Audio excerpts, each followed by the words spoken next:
നമസ്കാരം my dear ones, this is Nishant Raghunath here and welcome to new video. ഇപ്പോൾ ഈ വീഡിയോയിൽ നമ്മൾ നമ്മുടെ തേർഡ് പാർട്ട് ഓഫ് സ്റ്റഡി സാലറിയിലേക്ക് കടക്കുകയാണ്. And that is allowances. ഈ അലവൻസ് എന്ന് പറഞ്ഞാൽ എന്താ? നിങ്ങൾക്ക് നിങ്ങളുടെ പേരൻസ് നിങ്ങൾ സ്കൂളിലൊക്കെ പഠിക്കുന്ന സമയത്ത്, കോളേജിലൊക്കെ പഠിക്കുന്ന സമയത്ത് ഇപ്പോൾ ഡെയിലി ബസ്സിൽ പോയി വരാനോ അല്ലെങ്കിൽ ഓട്ടോയിൽ പോയി വരാനോ അല്ലെങ്കിൽ ഡെയിലി കാര്യങ്ങൾ മീറ്റ് ചെയ്യാനായിട്ടൊക്കെയാണ് കുറച്ച് പോക്കറ്റ് മണി തരില്ലേ? ആ പോക്കറ്റ് മണി തരുന്ന ഓരോരോ പർപ്പസിനാണ്.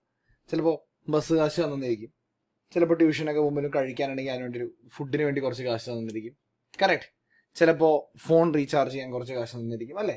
അങ്ങനെ ഓരോരോ ആവശ്യങ്ങൾക്കായിട്ട് ഒരു സർട്ടൻ പേയ്മെന്റ് നിങ്ങൾക്ക് തരില്ലേ? ആ payment are linked to a purpose, അല്ല ഒരു എക്സ്പെൻസ് ആയിട്ട് ലിങ്ക്ഡ് ആണ്. അതാണ് അലവൻസ്. പക്ഷെ ഇവിടെ ഒരു പേരൻസ് കുട്ടികൾക്ക് കൊടുക്കണമല്ല.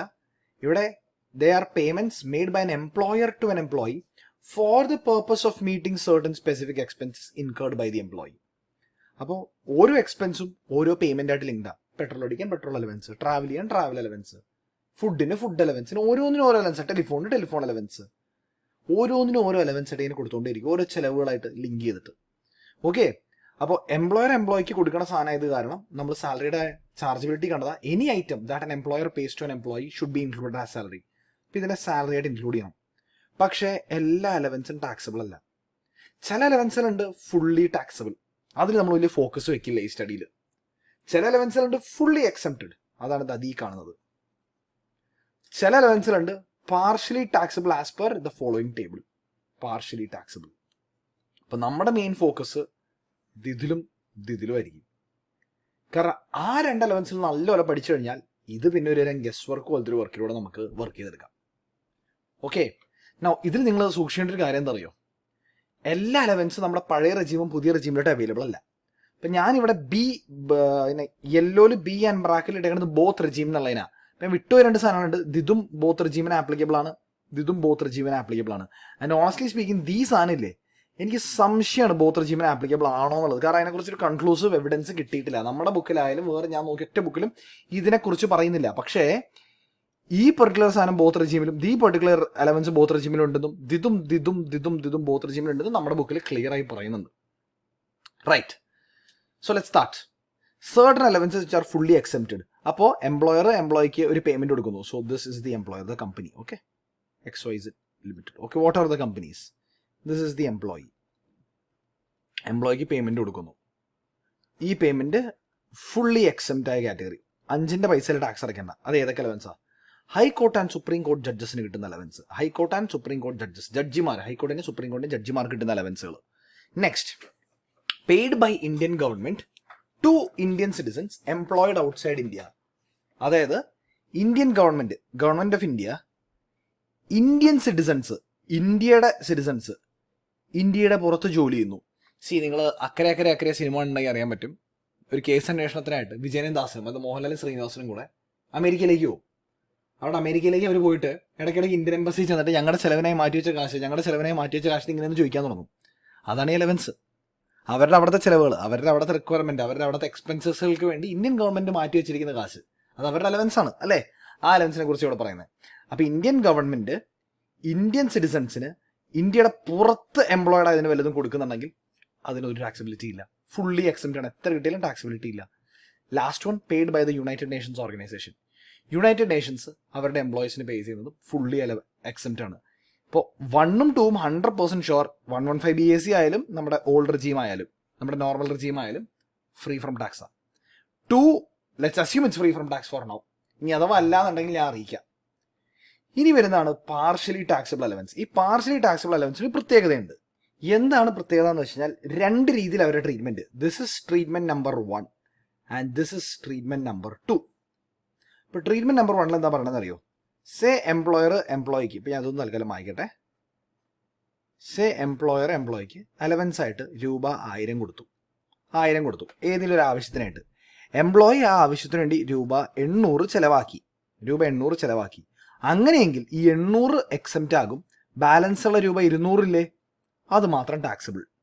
അതായത് exemption is based on actual expenditure. ഇപ്പം എംപ്ലോയിക്ക് എന്താണോ ആക്ച്വൽ എക്സ്പെൻഡിച്ചർ വരുന്നത് അതിൻ്റെ ബേസിസിൽ എക്സംഷൻ. ഇപ്പം എന്ത് കിട്ടുന്നു അതിൽ നിന്നും എന്ത് ആക്ച്വൽ എക്സ്പെൻഡിച്ചർ വരുന്നു അത് എക്സംഷൻ, ബാക്കി ടാക്സബിൾ. ഇപ്പം ഏതൊക്കെയാണ് അവിടെ വരുന്ന അലവൻസുകൾ? 6 എണ്ണമാണ്. 1, 2, 3, 4, 5, 6. അതിൽ 1ഉം 2ഉം യാത്രാ സംബന്ധമായിട്ടുള്ളതാണ്. Travelling allowance on tour or transfer, അതായത് കുറച്ചധികം ഡിസ്റ്റൻസിലേക്ക് ട്രാവൽ ചെയ്യേണ്ടി വരുന്നു, കുറച്ചധികം ഡിസ്റ്റൻസ്. ഇപ്പോൾ കൊച്ചിയിൽ നിന്ന് ചെന്നൈയിലേക്ക് പോകുന്നു, ചെന്നൈയിൽ നിന്ന് ബോംബെയിലേക്ക് പോകുന്നു, ടൂറിനോ ട്രാൻസ്ഫറിനോ ഭാഗമായിട്ട് ഇപ്പോൾ ഒരു ബോർഡ് മീറ്റിംഗ് അറ്റൻഡ് ചെയ്യാനായിട്ട് ഹെഡ് ഓഫീസായ ബോംബെയിലേക്ക് പോകുന്നു, ഇങ്ങനെ പോകുന്നത്. അപ്പോൾ അങ്ങനെ എംപ്ലോയർ അടുത്ത് പറയാം, നീ അവിടെ വരെ പോയിക്കോ, I M giving you travel allowance of say like 50,000 rupees, അങ്ങോട്ടും ഇങ്ങോട്ടും travel ticket, first class air ticket എടുത്തോ, നമ്പർ കൊടുക്കുക. അപ്പോൾ 50,000 രൂപ ടിക്കറ്റ് എടുക്കാനായിട്ട് കൊടുത്തു. 50,000 രൂപ ടിക്കറ്റ് എടുക്കാൻ കൊടുത്തതിൽ ഇയാൾക്ക് 46,000 രൂപ ചിലവായി. ഇത് ഫുള്ളി അക്സെപ്റ്റ് ആവും, ബാക്കി 4,000 രൂപ മാത്രം ടാക്സബിൾ. ഇനി കൺവെയൻസ് അലവൻസ് എന്ന് പറഞ്ഞാൽ എന്താ? കൺവെയൻസ് എന്ന് പറഞ്ഞാൽ യാത്ര തന്നെയല്ലേ, പക്ഷേ ചെറിയ വ്യത്യാസമുണ്ട് ടാക്സിന്റെ പോയിന്റ് ഓഫ് വ്യൂ നിന്ന്. കൺവെയൻസ് അലവൻസ് എന്ന് പറഞ്ഞാൽ സേ നിങ്ങൾ കൊച്ചിയിൽ ഒരു ബാങ്കിന്റെ മാനേജറാണ്. കൊച്ചിയിൽ ഈ ബാങ്കിന് 5 ബ്രാഞ്ചസ് ഉണ്ട്, 5 ബ്രാഞ്ചസ്. നിങ്ങൾ ഈ ബാങ്കിന്റെ മാനേജർ എന്നല്ല 5 ബ്രാഞ്ചസ്, ഇപ്പോൾ തിങ്കളാഴ്ച ബ്രാഞ്ച് എ, ചൊവ്വാഴ്ച ബ്രാഞ്ച് ബി, ബുധനാഴ്ച ബ്രാഞ്ച് സി, ഇങ്ങനെ ഓരോ ബ്രാഞ്ചുകൾ പോയി വിസിറ്റ് ചെയ്യണം. അപ്പം അങ്ങനെ വിസിറ്റ് ചെയ്യുമ്പോൾ നിങ്ങൾ ഒരു യാത്രാ ചെലവ് വരില്ലേ, അങ്ങോട്ടും ഇങ്ങോട്ടും പോകണേ, അതിനുവേണ്ടി തരുന്നത് കൺവെയൻസ് അലവൻസ്. സോ ഇതിന് നമ്മൾ വ്യത്യാസം വെച്ചാൽ ട്രാവലിംഗ് അലവൻസ് നല്ല ഡിസ്റ്റൻസ് ഉണ്ടാവും, കൺവെയൻസ് അലവൻസ് നല്ല ഡിസ്റ്റൻസ് ഉണ്ടാവില്ല. ട്രാവലിംഗ് അലവൻസ് വല്ലപ്പോഴും ഒരിക്കലായിരിക്കും, കൺവെയൻസ് അലവൻസ് റെഗുലർലി വരുന്നതായിരിക്കും. ഇനി ഡെയിലി അലവൻസ് എന്ന് പറഞ്ഞു കഴിഞ്ഞാൽ നമ്മുടെ റെഗുലർ ജോബിന്റെ ഭാഗമായിട്ട് നമ്മളിപ്പോൾ മെയിൻ സ്ഥലത്ത് നിന്ന് വേറെ സ്ഥലത്തേക്ക് പോകേണ്ടി തോന്നിയിരിക്കുക. ഓക്കെ, അപ്പൊ എംപ്ലോയീസിന് they are absent from their normal place of duty, വേറെ സ്ഥലത്തേക്ക് പോകേണ്ടി വന്നു വയ്ക്കുക. അപ്പോൾ അവർക്ക് അവിടുത്തെ ചിലവുകൾ മീറ്റ് ചെയ്യേണ്ട അലവൻസ് കൊടുക്കും, അതാണ് ഡെയിലി അലവൻസ്. നെക്സ്റ്റ് ഉണ്ട് ഹെൽപ്പർ അലവൻസ്. ഹെൽപ്പർ അലവൻസ് പറഞ്ഞാൽ നമ്മുടെ PA, personal secretary, personal assistant, അങ്ങനത്തെ ആൾക്കാർക്ക് പേയ്മെന്റ് കൊടുക്കാൻ നമുക്ക് അലവൻസ് തരുന്നുണ്ടെങ്കിൽ അത്. നെക്സ്റ്റ് അക്കാഡമിക് റിസർച്ച് അല്ലെങ്കിൽ പ്രൊഫഷണൽ ഡെവലപ്മെന്റ്. എംപ്ലോയിക്ക് പഠിക്കാനായിട്ട്, എംപ്ലോയിക്ക് പ്രൊഫഷണലി ഡെവലപ്പ് ചെയ്യാനായിട്ട്, അവർക്ക് അപ്സ്കിൽ ചെയ്യാനായിട്ട്. ഇപ്പം എൻ്റെ കമ്പനി എനിക്ക് തരാം എല്ലാ മാസവും അല്ലെങ്കിൽ എല്ലാ വർഷവും 50,000 രൂപ എന്നിട്ട് പറയാം, നീ എന്തെങ്കിലും കോഴ്സ് പഠിച്ചോ, മനസ്സിലായോ? ആ കോഴ്സ് വരുന്നത്. Clear? Next uniform allowance. Uniform തയ്ക്കാനോ യൂണിഫോം മെയിൻറ്റെയിൻ ചെയ്യാനോ അതിനുവേണ്ടി തരുന്ന അലവൻസ്. ചിലപ്പോൾ ചില യൂണിഫോംസ് എല്ലാ മാസത്തിലും ഒരിക്കലും ഡ്രൈ വാഷ് ചെയ്യുക അല്ലെങ്കിൽ അങ്ങനെ എല്ലാ കാര്യങ്ങൾ ചെയ്യുക, അങ്ങനെ എന്തെങ്കിലും ഉണ്ടാവാം. അപ്പോൾ സ്റ്റിച്ചിങ് ഓഫ് യൂണിഫോംസ് ആവാം, ഗെറ്റിംഗ് യൂണിഫോംസ് മെയ്ഡ് ആകാം, അല്ലെങ്കിൽ യൂണിഫോംസ് മെയിൻറ്റെയിൻ ചെയ്യാനാവാം. പിന്നെ ഈ 6 അലവൻസ് നമുക്ക് എന്ത് തരുന്നുവോ അതിൽ നിന്ന് നമുക്ക് ആക്ച്വലി വരുന്ന ചിലവ് കുറയ്ക്കാം, ബാക്കി മാത്രം ടാക്സബിൾ. അപ്പോൾ നമ്മുടെ ആക്ച്വലി വന്ന ചിലവ് എക്സെപ്റ്റ്. ഫോർ എക്സാമ്പിൾ 50,000 രൂപയുടെ ചിലവിന് എനിക്ക് 56,000 രൂപ ചിലവായിരുന്നു, 56,000 രൂപ ചിലവായിരുന്നു. അപ്പോൾ എന്താ ഇവിടെ സംഭവിക്കുക? ടാക്സബിൾ അലവൻസ് 0, കാരണം 50,000-ൽ 50,000 ചിലവായി, 56,000 ചിലവായില്ലേ, അത്രേ ഉള്ളൂ. ഈ next one allowance subject to ceiling limit. ഇതിന് റൂൾ 2BB എന്ന് പറയും. റൂൾ 2BB പ്രകാരം വരുന്ന അലവൻസ്. ആദ്യത്താണ് transport allowance. ഇപ്പൊ സംശയം വരാലോ, ട്രാവല്, കൺവെൻസ്, അതിനുണ്ട് യാത്ര, പിന്നെ ട്രാൻസ്പോർട്ട് എന്താ? അതും യാത്രയാണ്. വ്യത്യാസം എന്താ അറിയോ? ട്രാൻസ്പോർട്ട് എന്ന് പറഞ്ഞാൽ വീട്ടിൽ നിന്ന് ഓഫീസിലേക്ക് മാത്രം, office to home, home to office. അതും എല്ലാവർക്കും എക്സംഷൻ കിട്ടില്ല.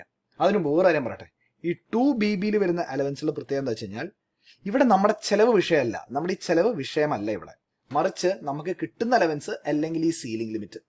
നമുക്ക് എത്ര കിട്ടുന്നോ ഒന്നില്ലെങ്കിൽ അത്, അല്ലെങ്കിൽ ഈ limit, whichever lesser will be except. അപ്പോൾ എനിക്ക് 5,000 രൂപ കിട്ടി, എൻ്റെ ലിമിറ്റ് 4,000 രൂപയാണെങ്കിൽ 5,000 or 4,000 whichever lesser will be except. ഇപ്പോൾ ഇവിടെ ട്രാൻസ്പോർട്ട് അലവൻസ് 5,000 രൂപ കിട്ടി, 3,200 എക്സെപ്റ്റ്. അപ്പോൾ 5,000 നിന്ന് 3,200 കുറച്ച് കഴിഞ്ഞാൽ ബാക്കി 1,800 പ്രതിമാസമാണെങ്കിൽ ടാക്സബിൾ. ഓർക്ക് ഇവിടെ എല്ലാ സീലിംഗ് ലിമിറ്റും പെർ മന്താണ്. അപ്പോൾ എല്ലാം മന്ത്ലി ബേസിലാണ് കാൽക്കുലേറ്റ് ചെയ്യുക. അപ്പോൾ travelling allowance, conveyance allowance, transport allowance എന്താ വ്യത്യാസം? ട്രാൻസ്പോർട്ട് അലവൻസ് എന്ന് പറഞ്ഞാൽ ഞാൻ പറഞ്ഞു ഹൗസ് ടു ഓഫീസ്, അത് മാത്രമാണ്. പിന്നെ അത് മാത്രമല്ല, ഇതിൻ്റെ എക്സംഷൻ കിട്ടണമെങ്കിൽ ഈ പറയുന്ന അസസി ഒന്നിൽ ഓർത്തോപീഡിക്കലി ഹാൻഡിക്യാപ്ഡ് ആയിരിക്കണം, അല്ലെങ്കിൽ ഡെഫ് ആയിരിക്കണം, അല്ലെങ്കിൽ ബ്ലൈൻഡ് ആയിരിക്കണം, അല്ലെങ്കിൽ ഡംബ് ആയിരിക്കണം, എന്തെങ്കിലും ഫിസിക്കലി ബുദ്ധിമുട്ടുള്ള അസസി. അങ്ങനെയാണെങ്കിൽ നിങ്ങൾക്ക് ഈ എക്സംഷൻ ക്ലെയിം ചെയ്യാം. ഓക്കെ, എന്നാൽ പെർഫെക്റ്റ്ലി ഹെൽത്തി ആയിട്ടുള്ള ഒരാൾക്ക് 5,000 രൂപ ട്രാൻസ്പോർട്ട് അലവൻസ് കിട്ടി, ഒന്നും അതിന് എക്സംഷൻ ക്ലെയിം ചെയ്യാൻ പറ്റില്ല. നെക്സ്റ്റ് അലവൻസ് ഫോർ ചിൽഡ്രൻ, കുട്ടികളുടെ പേരിൽ children education allowance and children hostel allowance. രണ്ടിൻ്റെയും സിസ്റ്റം സെയിമാണ്. ഇപ്പോൾ 2 കുട്ടികളുണ്ട്, അല്ലെങ്കിൽ എംപ്ലോയിക്ക് 1 കുട്ടിയുണ്ട്, അല്ലെങ്കിൽ എംപ്ലോയിക്ക് 3 കുട്ടികളുണ്ട്. അവർക്ക് ഫീസ് അടയ്ക്കാനായിട്ട് എംപ്ലോയർ അലവൻസ് തന്നു, സേ ഒരു വർഷം 6,000 രൂപ തന്നു. അങ്ങനെയെങ്കിൽ 100 പെർ ചൈൽഡ് പെർ മന്ത്. 100, അപ്പോൾ എനിക്ക് 2 കുട്ടികളാണല്ലോ, 2 കുട്ടികൾ പോട്ടെ, 3 കുട്ടികളുണ്ടെന്ന് നോക്കി, മൊത്തം എനിക്കൊരു 6,000 രൂപ തന്നു അലവൻസ്. എനിക്ക് എന്തോ എക്സംഷൻ ക്ലെയിം ചെയ്യാം? 100 പെർ ചൈൽഡ്. എത്ര കുട്ടികളാണ്? ഈ 3 പിള്ളേർ അല്ലേ, ഇൻറ്റു 3 ഇൻറ്റു 12 അല്ലേ, 12 മാസം, ഓരോ മാസത്തേക്കാണല്ലോ 100 രൂപ വെച്ചാൽ. അപ്പോൾ 100 3 എന്ന് പറഞ്ഞാൽ 300 ഇൻറ്റു 12 എന്ന് പറഞ്ഞാൽ 3,600 രൂപ അല്ലെ? അത്രയും എക്സംഷൻ എടുക്കാമെന്നല്ലേ? അല്ല. ഇപ്പം എനിക്ക് 3 കുട്ടികൾക്കും വേണ്ടിയിട്ടാണ് 6,000 തന്നെ. എക്സംഷൻ എടുക്കുമ്പോഴല്ലോ മാക്സിമം 2 കുട്ടികൾക്ക് എടുക്കാൻ പറ്റും. അപ്പോൾ 100 പെർ ചൈൽഡ് എന്ന് പറയുന്നത് മാക്സിമം 2 എനിക്ക് എക്സംഷൻ എടുക്കാൻ പറ്റും. അപ്പോൾ 3,600 എനിക്ക് എക്സംഷൻ എടുക്കാൻ പറ്റില്ല, 2,400 എക്സംഷൻ എടുക്കാൻ പറ്റും. ഇനി ഹോസ്റ്റലിലേക്ക് വരികയാണെങ്കിലോ ഒരു ചെറിയൊരു വ്യത്യാസം, 300 ആയി. ചെറിയൊരു അലൈൻമെന്റ് ഇഷ്യൂ വന്നിട്ടുണ്ട്. ഇത് 300 ആയി. ഓക്കെ, അപ്പോൾ പറഞ്ഞ പോലെ ചിൽഡ്രൻ എഡ്യൂക്കേഷൻ ആണെങ്കിൽ 100 per child, but maximum 2 children ഓരോ മാസം. ഹോസ്റ്റൽ അലവൻസ് ആണെങ്കിൽ 100 മാറി 300 എത്ര വ്യത്യാസം. ഇനി നമ്മൾ ഓരോ സ്ഥലത്ത് ജോലി ചെയ്യുന്ന സ്ഥലത്തിന്റെ ബേസിൽ അലവൻസ് കിട്ടും. ഞാൻ ട്രൈബൽ ഏരിയയിലാണ് ജോലി ചെയ്യുന്നതെങ്കിൽ ആ കിട്ടുന്ന അലവൻസിന്റെ 200 രൂപ പെർ മന്ത് എനിക്ക് എക്സംഷൻ എടുക്കാം. ചിലപ്പോൾ അതിനെക്കാട്ടും കുറവ് കിട്ടണമെങ്കിൽ അത് എനിക്ക് എടുക്കാൻ പറ്റുള്ളൂ.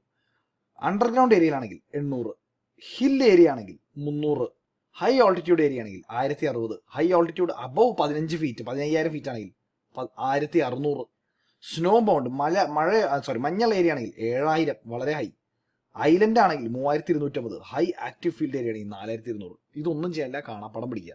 ഒരൊറ്റ കാര്യം ഓർക്കുക, ഇത് ചെറിയൊരു മിസ്അലൈൻമെന്റ് വന്നിട്ടുണ്ട്, അതൊന്ന് കറക്റ്റ് ആക്കുക. ട്രൈബലിന്റെ നേരെ ഷുഡ് ബി ലൈക്ക് ദിസ്. ഞാൻ ഓരോന്നും അറ്റാച്ച് ചെയ്യുകയാണെങ്കിൽ this is tribal, this is underground, hill area ആണ് 300, ഹൈ ഓൾട്ടിറ്റ്യൂഡ് ഏരിയ ആണ് 1060, 15,000 മുഴുവൻ 1600, 1600, ഐലൻഡിന് 3250, സ്നോയ്ക്ക് 7000, ഹൈലി ആക്റ്റീവ് ഫീൽഡ് ഏരിയ 4200. അപ്പോൾ നമുക്ക് ചിലപ്പോൾ പറയും ഇയാൾ ജോലി ചെയ്യുന്ന ഇന്ന സ്ഥലത്താണ്, ഹൈ ഓൾട്ടിറ്റ്യൂഡ് 21,000 ഫീറ്റിലാണ് ജോലി ചെയ്യണമെന്നൊക്കെ പറയും.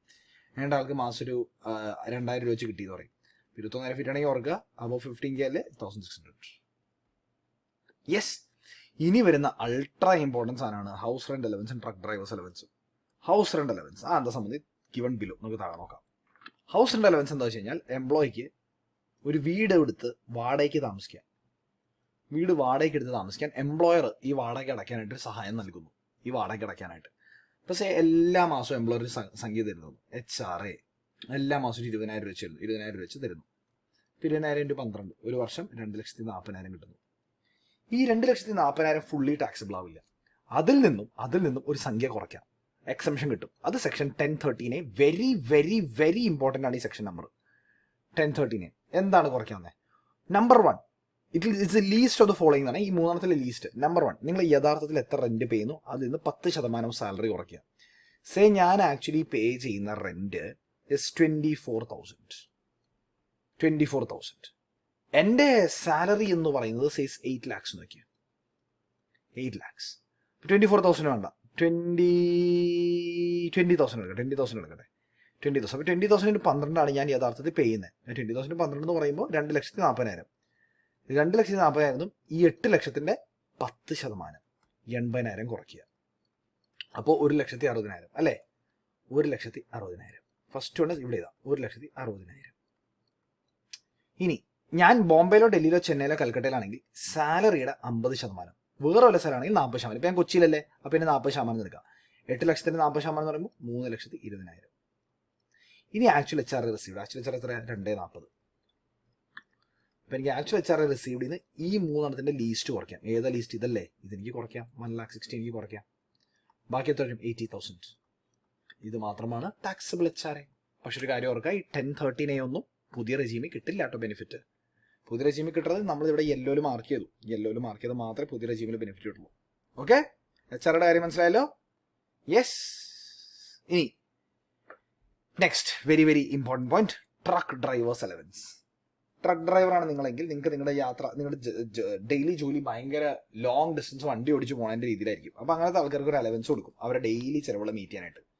ഒന്നില്ലെങ്കിൽ ആ കിട്ടുന്ന ചിലവിൻ്റെ 70% എക്സ്പെൻഡ് ആവും. ഇപ്പം എനിക്ക് 20,000 രൂപ മാസം കിട്ടുന്നുണ്ടെങ്കിൽ 20,000 രൂപ മാസം കിട്ടണമെന്ന് നോക്കിയോ, 20,000 വർഷം കിട്ടുന്നുണ്ടെന്ന് നോക്കിയോ, 20,000 രൂപ മാസം വയ്ക്കും, 20,000 മാസം. ഒന്നില്ലെങ്കിൽ ആ 20,000ൻ്റെ 70% 14,000, അല്ലെങ്കിൽ 10,000 per month, whichever is lower. ഇതിലേതാ ലോവർ? ഇതല്ലേ ലോവർ. അപ്പോൾ 10,000 പെർ മന്ത് എനിക്ക് എക്സംഷൻ ആയിട്ട് ക്ലെയിം ചെയ്യാം. മനസ്സിലായോ? യെസ്, അത്രയുള്ളൂ സംഗതി. പക്ഷെ ഓർക്കുക, നമ്മുടെ ഇപ്പോഴത്തെ ഡീഫോൾട്ടിന് alternative tax regime under section 115 BSc പ്രകാരം ഈ 4 പിന്നെ 10 പ്രകാരം ഔട്ട്സൈഡ് ഇന്ത്യ, അതായത് ദാസിനും വിജയനും, B UNOന്റെ and C high court and supreme court ജഡ്ജസിന് കിട്ടുന്ന അലവൻസ്. ഈ അലവൻസുകൾ മാത്രമേ എക്സംപ്റ്റ് ഉള്ളൂ. ഓക്കെ, അതായത് ദി ഫസ്റ്റ് കോളത്തിലുള്ളതും പിന്നെ ദി മഞ്ഞയിൽ ബി എന്ന് എഴുതിയേക്കുള്ളൂ, അത് മാത്രമേ ഉള്ളൂ. ഇതിൻ്റെ കാര്യം നേരത്തെ പറഞ്ഞാൽ 100% ഷുവർ അല്ല. ഓക്കെ, അപ്പോൾ ഇത്രയുള്ള അലവൻസുകൾ നന്നായിട്ട് മനസ്സിലായെന്ന് വിശ്വസിക്കുന്നു. എന്തെങ്കിലും ഡൗട്ട് ഉണ്ടെങ്കിൽ please feel free to reach out. And as I always say, നിങ്ങൾക്ക് എൻ്റെ ക്ലാസ്സസ് ഇഷ്ടമായെങ്കിൽ, if you are enjoying these sessions here, please do show some love, leave a like, share, subscribe. No, I would most appreciate if you can leave a comment. കാരണം നിങ്ങളുടെ comments വായിക്കുന്നത് is something that motivates me very much in doing more and more videos. Even though എല്ലാ കമന്റ്സും request ചെയ്യുന്ന ഒരു videos ചെയ്യാൻ പറ്റാറില്ലെങ്കിലും because my schedule is a bit tight, I try my level best to do. അപ്പോൾ അങ്ങനെയാണ് ഞാനിപ്പോൾ സാലറിയുടെ ബാക്കിയുള്ള parts ചെയ്യാൻ തന്നെ തീരുമാനിച്ചത്. കാരണം ഏറ്റവും കൂടുതൽ വന്നത് സാലറിയുടെ ബാക്കിയുള്ള പാർട്സിനായിട്ടാണ്. So for everyone who requested the next parts of salary, this is for you guys and girls. Okay. So once again, asking you for the same, requesting you for the same. Show some love to my small channel. Bring in your friends. Share to your friends. Let all students whom you know are learning CMA അവരെയൊക്കെ അറിയിക്കുക നമ്മുടെ ചാനലിനെ പറ്റി. And yes, that's pretty much it. അപ്പോൾ അത്രയും പറഞ്ഞുകൊണ്ട് ഞാൻ ഈ വീഡിയോ അവസാനിപ്പിക്കുകയാണ്. If there is anything, as I always say, please do let me know. So tata, take care and goodbye. This is Nishant Raghunath signing off and wishing you the very best for your upcoming exams. Tata.